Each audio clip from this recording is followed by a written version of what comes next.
Hello viewer, you're welcome to the program Speak Out, a program geared at revealing the ills and challenges that the children face on a daily basis in the society. And I am your host, Right Honorable Ambassador Eden Rex Abara, the Speaker, Anambra State Children's Parliament.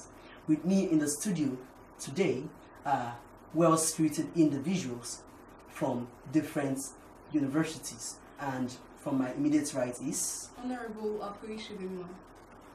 Honorable Ambassador Nana Lawrence. And from my immediate left is Honorable Ambassador Honora David Okuchukwu. Honorable Abalanweze Kenechukwu. you're all welcome to the studio today.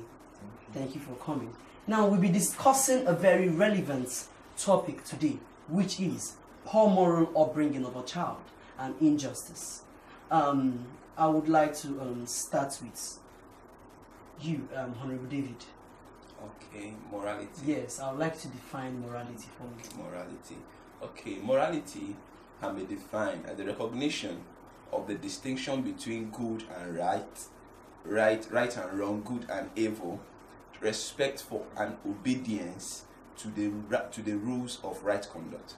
Thank you. Thank you very much. He just gave us a very clear and straight to the point definition of morality, being what? Deceiving out, or being able to understand the difference between good and bad, being able to detect the difference between the both of them. Now that we already know what morality is, Honorable Akwechidema, can you tell us what is the meaning of justice, the definition?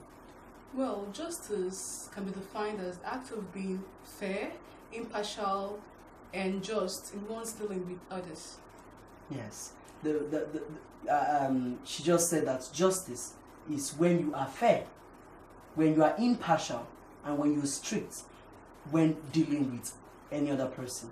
That is defined as justice. Now knowing what is justice, Honorable Lawrence, can you now be able to turn the table around by telling us the definition of injustice? Well, simply by looking at the definition Mr. Kweshidema has given, injustice can be said to be the violation of one's right. When you step on someone's right, or when you are unfair to someone, that is injustice. Okay, thank you very much. Honorable Kenneth, please, where can this morality that we talk about here, the differentiation of good and bad, where can this morality be created and where can it be encouraged? To begin with, we have known what is justice and injustice. We have also known what is morality. So, in this case, I have to say that when it comes to children, we have to know the right and the wrong way of doing things, because justice is the right way, or the doing the right thing at the right time. Then morality, as we all know, is morality is also the same like justice, because they go together. So the children, they have to know the difference between justice and injustice. So that's what you have to say. Yeah. Thank you very much. I don't know if you would like to throw any light on where this morality can be seen, where it can be found and encouraged, where it can be created and where it can be morality actually, even the Bible said, how can they believe if they don't know? So definitely I believe that sensation, that's getting this information or what is right to these people, to the children, actually definitely will go a long way. And a place where morality can be created also is in the schools. In our schools where our children do that, they definitely, after, when they come up from the family, that's the next place they step into.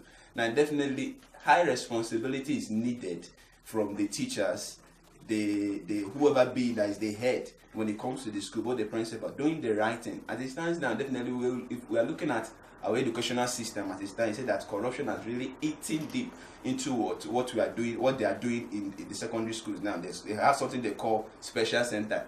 Now, thereby, in this case, definitely making the students or even the pupils, definitely not to actually believe in themselves and what they can do, and definitely not being able to actualize that potential that God has actually imputed in them. So one of the places where morality can be created is in the schools, and the teachers, the principals actually have a lot of things to do about it. They're responsible to take care of this matter.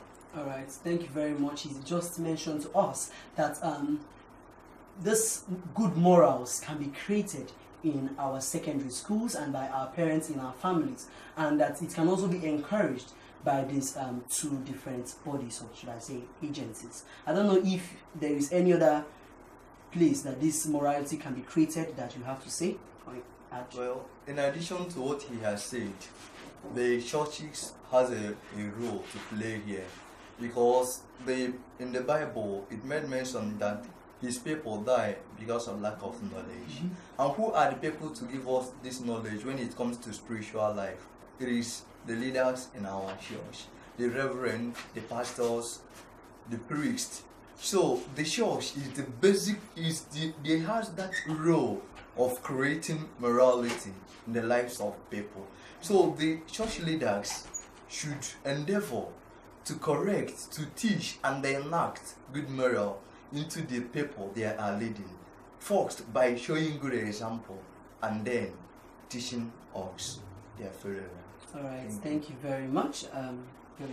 Okay, I also believe that the government has a role to play in creating and encouraging morality in the lives of the children, because when a government is pragmatic and legitimate, I think by the time they are able to live up to expectations, they create in the minds of the children this sense that of differentiating between the good and the bad, and being able to know that justice is served in this case and in this case. So with that, it creates this moral values in the lives of the children.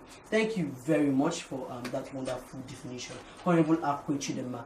Which agencies do you think are in charge of seeing to the justice of the children? Okay, in my own opinion, I think that it's the NGOs, because yes, they go a long way in helping children, because they don't just help these children but the society at large, because who lead this nation to the promised land? We the children. And again, the Ministry of Women Affairs and Child Development, and most especially Children Parliament. All right, thank you very much. She just mentioned that NGOs, which is non-governmental organizations, well-spirited individuals, can also help to serve justice, to make sure that justice is served to the children.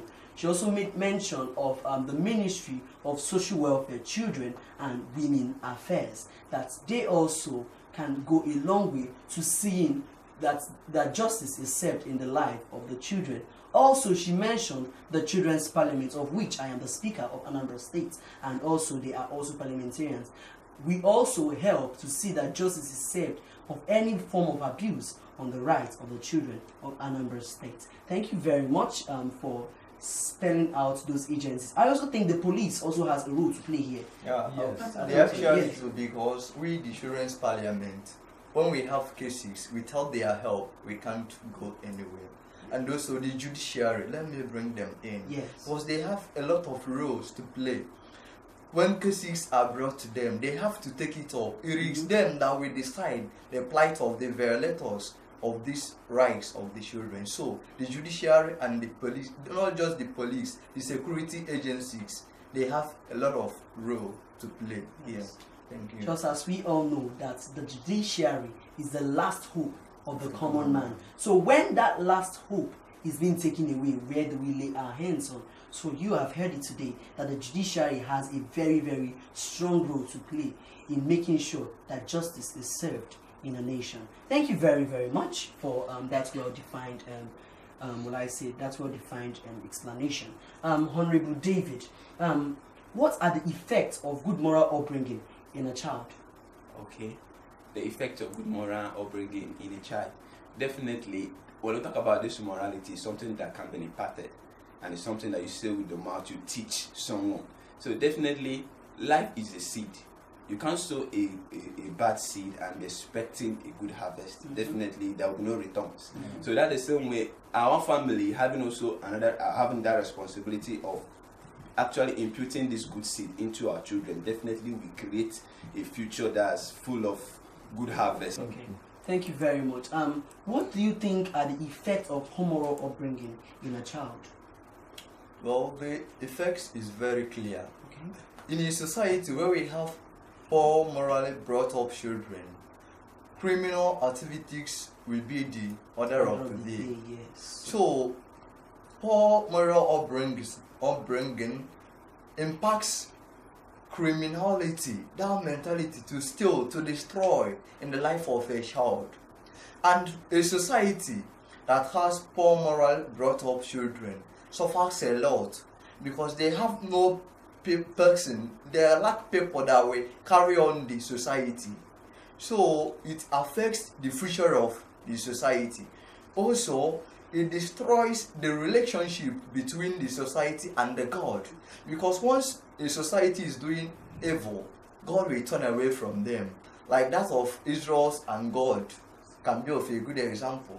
So poor morality in children will tomorrow lead to them doing evil, and we keep God away from them. And when God is away from us, we all know what it means. Yes. All right. Honorable David, do you have anything to add? Okay, like I said before, this is the vice versa actually of that's the good effect of morality in the life of a child. Now, actually, like I said before, that morality is something that you impact, and definitely when it comes to something that I also call it that you're sowing a seed. So, like we have discussed what a good seed can do in the life, a good seed that's teaching the child the right way. Teaching the child the right way to move, to do things. And definitely now the opposite of it definitely we actually does reaping, like what he said. Kidnapping will be the order of the day, criminology will be the order of the day, and all these things. So that's what we should do, what we should endeavor to do, what to avoid, because the consequences is really what really Okay. white. All right. You want to add anything? Okay. All right, Honorable Chidima. We must not forget that the future of our country is in our hands, the hands of those children. If they are not morally sound, believe me, our country is going nowhere. So what we must do is to impact good moral in them. So I do understand that yes, we are the future leaders of tomorrow, and we must take our nations to greater heights. So they need to be morally sound. All right. Okay. You want to say something? Yes, another thing is the health of the parents of the child. Because when the child is misbehaving in one way or the other, the parents will be overthinking. Let's assume that the parents will be like, what will be going on now? Where will my child or my word be? And thereby, why the parents is thinking too much, thereby causing him or herself another disease like high blood pressure or something like that. Yes. Like that. So that is another thing. The child or the children, let me put it this way, the children should be well educated on the need for this morality and justice. Thank you. Thank you very, very much. Honorable Lawrence, I want to channel this question to you. Now, what challenges does an individual, mostly children, get to face when their rights are abused and justice not served? Thank you very much for this particular question. As a child, we have this thinking, this belief that when we don't get what we need, we are not cared for. And when you have the feeling that you are not cared for, you won't be proud of yourself. And then, when justice is denied in the path of the children, they are traumatized. Traumatized in the case of when a child is raped and nothing is done about it. Nobody fought for her. Nobody came out to condemn what was done. That child, whenever she remembers the rape case, she will be traumatized. She can't read. Even in the middle of the exam and she remembers it, the whole thing is ruined. So it destroys the psychological aspect and the stability of the child. Yes. So, and once the psychological aspect of a human being is destroyed, automatically your life is gone. So when justice is denied, it only means that indirectly you have killed the child. All right. Okay. Anybody has anything to add? Okay. Okay. Actually, like he said, if a child is raped, definitely when the right of a child is being stepped on, definitely he'll be thinking, that's the first thing, even myself, that I'm not cared of, I'm an alien, I'm not a monk. They are looking at the people that may be the upper people, upper class or whatever. But the thing there is that this will actually increase the rate of crime in the society, in the sense that by the time the child has that mentality, that ideology has been created in his life or in his mind that no one cares for him, he will rather also choose that part not to care for what? Any other person. Yeah. So the increase in crime rate definitely will be the talk of the day.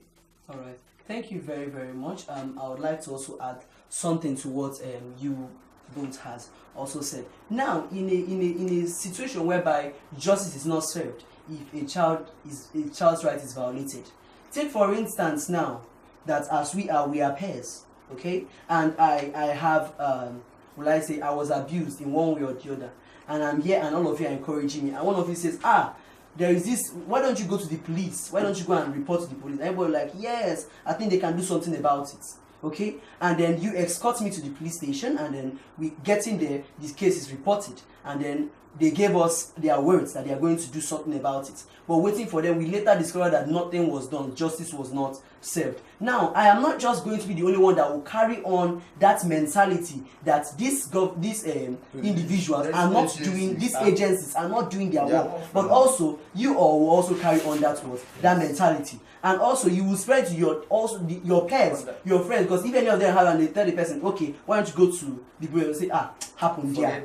Forget those people, they don't know what they are doing. This person had the case, I don't know if you get where I'm going to here. So with that, they carry on that mentality. I don't know if you get where I'm going to. And then this is carried on from themselves. They carry it down to their own generation, from their generation to another generation. Because you find that one would live his whole life and then the children will keep on looking at him. Whenever he has any case, he never reports to the police. He wants to take laws into his own hands and does it himself, thereby increasing crime rates. And then his children looks up to their parents as their role model and carries on that same attributes. So I believe that if these agencies that are supposed to be in charge of seeing to what's it called again? The persecution of the accused, or seeing that justice is served, that it goes a long way to creating an atmosphere or creating an ideology or creating a reality that justice can be served no matter what. Thank you very much for that explanation. Now, Honorable David, what do you think are the remedies to the poor moral upbringing of a child? Okay. Actually, as it stands now, poor moral upbringing, what is the remedy to the poor moral upbringing in a child, right? Yes. Okay. So as it stands now, one of the things there is that, like I said before, how can they believe? The Bible said that how can they believe if they don't hear? Now the right information has to be passed across to this one, to the right channels around. Now definitely, like I say, in our schools, that place actually, if actually the poor moral upbringing started from the family, the school should do what? The schools should start from there and do what? And start correcting the mistake. Yes. Start correcting it. In as small it is too late, but it's not too late. They said there is this saying that anyone that has life still has hope. So definitely they should start. If the family didn't actually start the work, now the school should do what? Should carry it out from that place. I think that's one of it. Yes. Thank you very much. Any other person? Okay, let me add something. Like we all know, school is the second agent of socialization, and so the parents can't do it.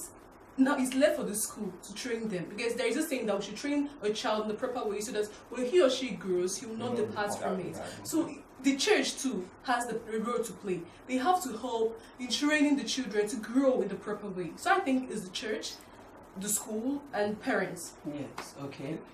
Okay. Yes, I have to say that is the proper care of the parents, because where the environment where the child is living is full of corruption, that child will be corrupt if proper care is not taken by the parents. So I have to say, I'm now advising parents, this goes to you. Make sure and oversee everything that is being done by your child. Know the kind of people he or she follows. Know the kind of friends he or she keeps, and know the kind of things your child do all the time. Thank you. Thank you very much. I think we will go for a short break. Do stay with us.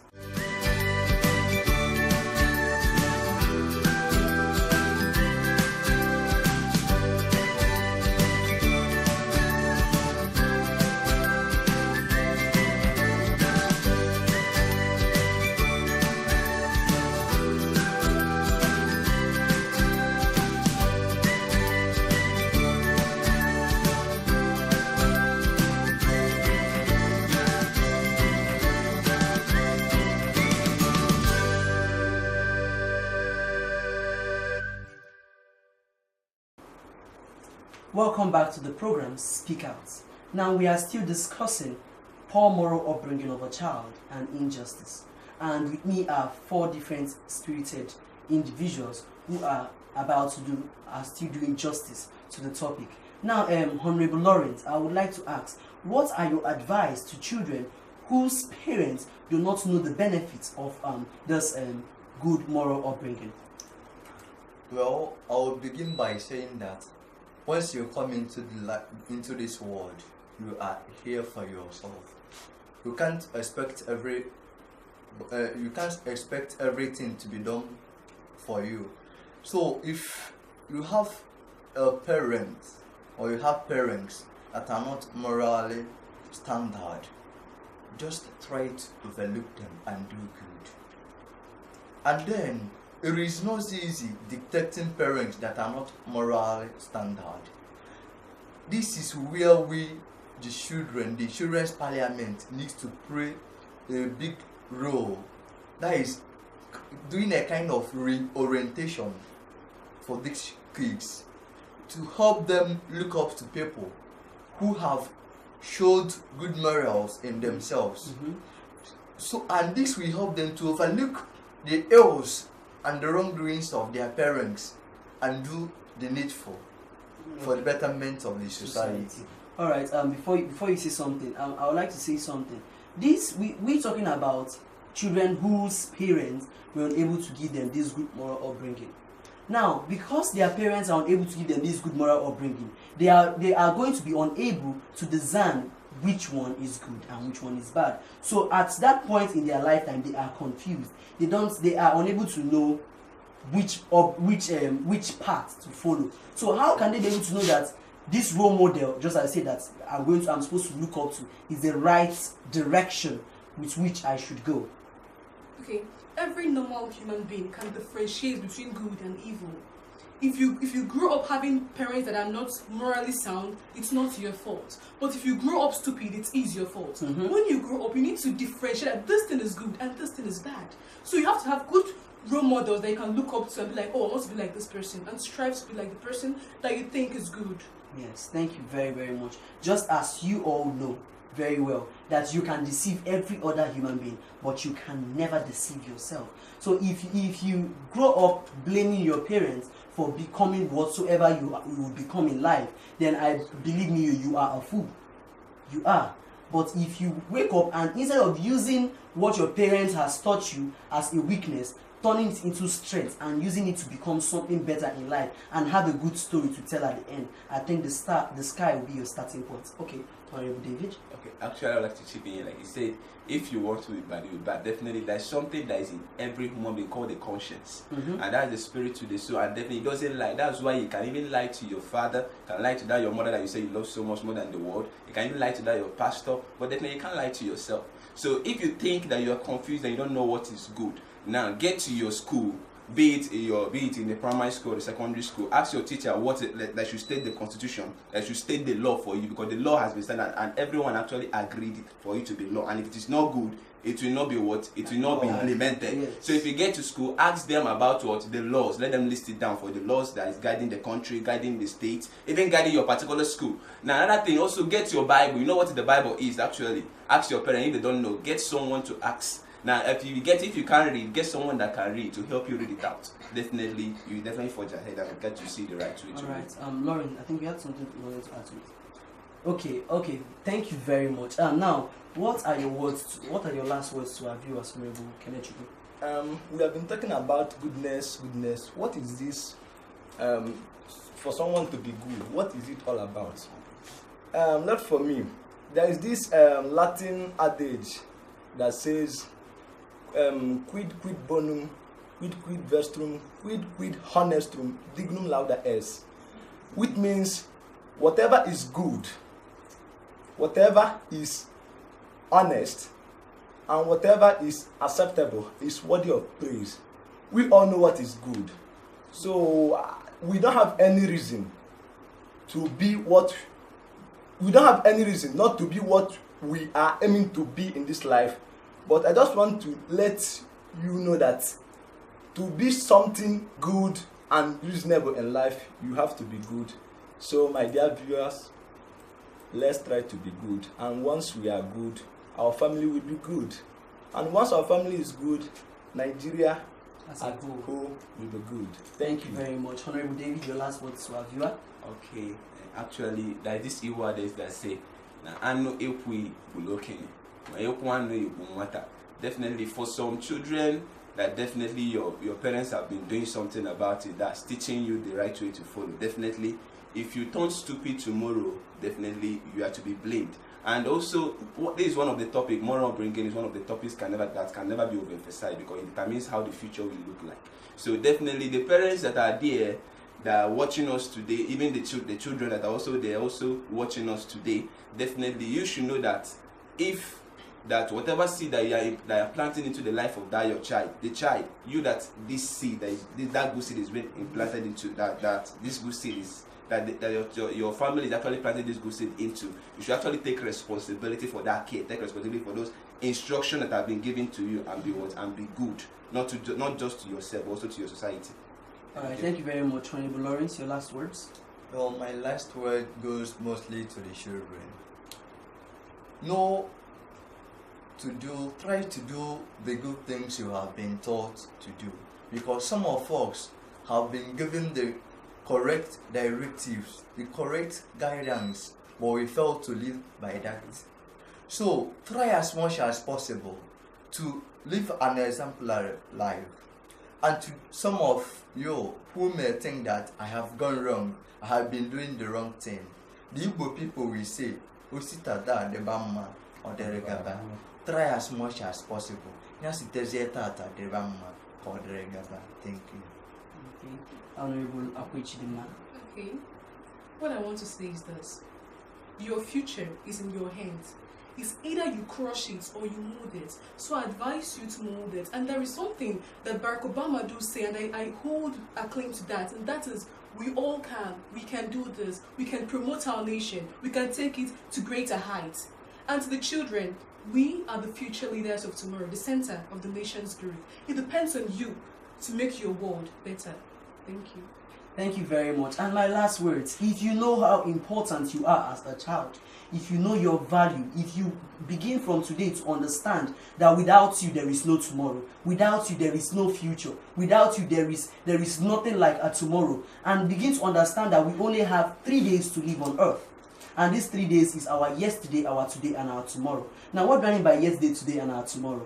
I'm trying to make us understand that even if you might have made mistakes in your yesterday, God has given you your today to be able to reshape your tomorrow, because our tomorrow is determined by our today, not by our yesterday. So whatever you do on your today, whatever you do in the now, determines how your tomorrow would look like.